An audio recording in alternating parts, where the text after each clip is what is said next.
The FIA has responded to McLaren's claims regarding Red Bull's recent accusations, and it seems the Austrian team may now need to tread more carefully when calling out rivals over the legality of their cars. FIA President Mohammed Ben Sulayem is reportedly on board with introducing penalties for teams that make unsubstantiated allegations. If an accusation is proven false, there could be consequences, and that could directly impact Red Bull's recent comments about McLaren's tire cooling process. Could this signal a more disciplined era when it comes to provocative claims from team bosses like Christian Horner? And if so, how will Red Bull respond if they're no longer free to say whatever they want? There's no doubt we're witnessing one of the most anticipated seasons in recent memory, a tight battle between McLaren's drivers and Max Verstappen. Red Bull is clearly trying to use every tactic available to keep the Woking-based team on edge. When you don't have a dominant car, teams often look for alternative ways to disrupt their rivals. But in this case, Red Bull might have crossed the line. Horner recently implied that McLaren may be using water to cool their tires, something that Pirelli themselves dismissed as impossible. According to them, pumping water through the valves simply can't be done. But instead of going on the defensive, Zak Brown made a bold proposal. If you're going to throw around accusations, you'd better put your money where your mouth is. Brown believes any team that accuses another should file a formal protest, and the cost of investigating that protest should be deducted from the accusing team's budget cap. If the accusation is proven correct, that money is returned. If it's false, the cost stands, a penalty for wasting resources and spreading doubt. Interestingly, this proposal was accepted by Ben Sulayem.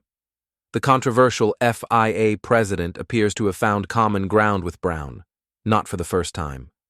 Brown explained, "You cannot just accuse someone without a written complaint, and for that protest, you have to pay money." Horner, for his part, didn't directly accuse McLaren. Instead, he suggested something might be outside the regulations, a subtle move from someone experienced in steering the narrative. Red Bull claims to have thermal camera footage of the MCL39 that raised concerns. After the Miami GP, Horner commented, "In Formula One, there are always going to be questions raised. They did exactly the same about the front suspension on our car last year. So it's inevitable. When you're running at the front, as we have for the last few years, you come under more scrutiny. That's part and parcel of F1.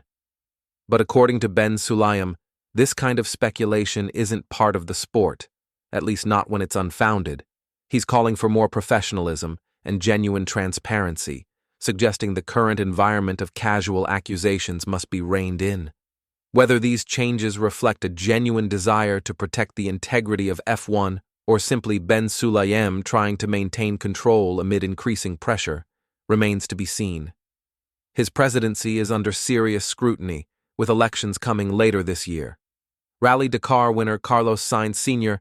has expressed interest in running for the role, and he reportedly has support from senior motorsport figures.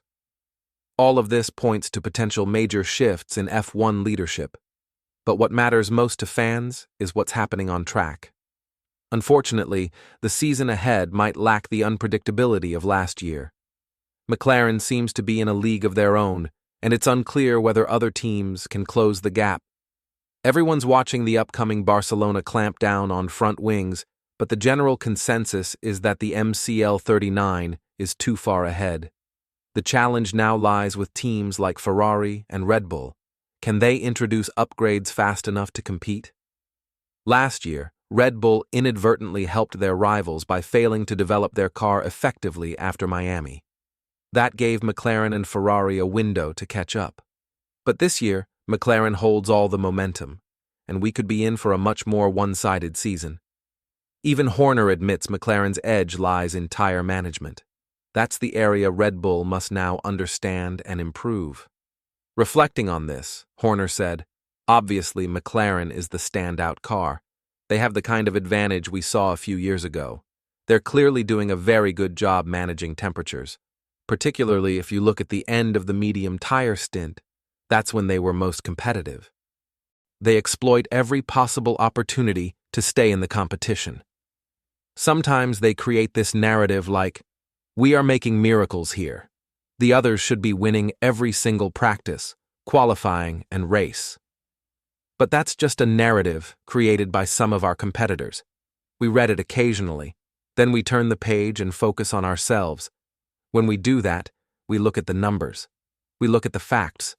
We look at what we need to improve.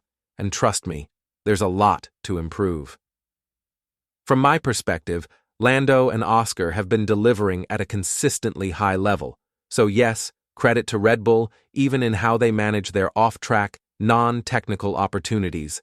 And this is where things might get even more difficult for Red Bull.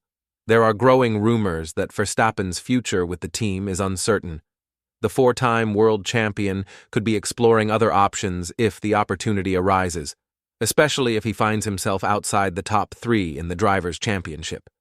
That creates added pressure for Red Bull to do everything in their power to keep the RB21 competitive, even if it means making strategic accusations or spinning narratives to disrupt rivals.